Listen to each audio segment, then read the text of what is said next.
ایک چرچ کے پاسٹر ہوا کرتے تھے، ان بہت اچھے قریبی تعلقات تھے میرے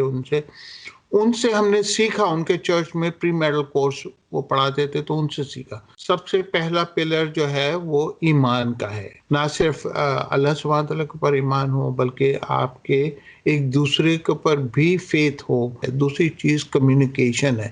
تیسرا جو ہے وہ رسپیکٹ ہے، اور چوتھا پلر جو ہے وہ ٹرسٹ کا ہے۔ جب آپ کے پاس لوگ آتے ہیں اور آ کے کہتے ہیں کہ ہمیں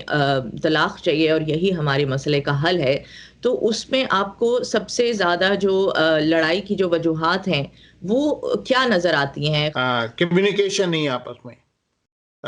شوہر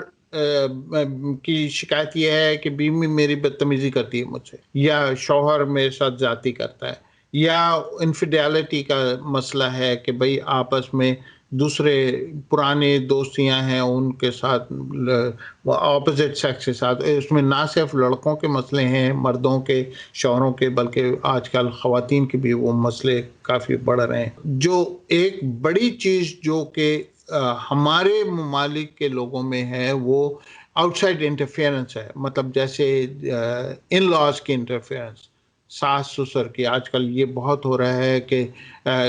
لوگ اپنے والدین کو، یہاں آ رہے ہیں ماشاءاللہ والدین یہاں پر، بہت اچھا ہوتا ہے کہ وہ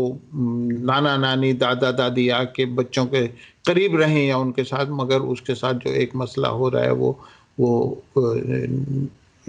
انٹرفیئرنس کا بھی ہے۔ یہ جو تحقیقی ادارے ہیں ان کا کہنا یہ ہے کہ جب لوگ طلاق کے لیے جو ہے وہ مدد یا ریسورسز ڈھونڈنے نکلتے ہیں، رخ کرتے ہیں اپنی کمیونٹی کا یا اپنی مساجد کا یا اماموں کا، اور اس سلسلے میں وہ مدد کے طلبگار ہوتے ہیں، تو انہیں وہ مدد نہیں ملتی جس کو وہ ڈھونڈ رہے ہوتے ہیں۔ آپ کیا سمجھتے ہیں اس کی کیا وجہ ہے؟ مانا بالکل صحیح بات ہے کہ اتنی توجہ نہیں دی جا رہی، اور غالباً اس وجہ سے کہ ہمارے امام اور ہمارے ان کے اوپر آلریڈی اتنا بوجھ ہے، اتنے وہ ہے، اور ان کو اندازہ نہیں ہے۔ تو اس سلسلے میں اماموں کو ملایا ہے ہم نے، جہاں جہاں بھی ہمارے کوشش ہماری یہی ہے کہ ان کو ملایا ہم نے جو پروفیشنل کاؤنسلرز ہیں ان کے ساتھ، تو تاکہ ان کے اگر جو کوئی انگزائٹی ہے یا ان کی ڈپریشن وغیرہ کا سلسلہ ہے، یا اور مطلب فائنینشیل ضروریات تو پوری ہو سکتی ہیں، مگر یہ ہے کہ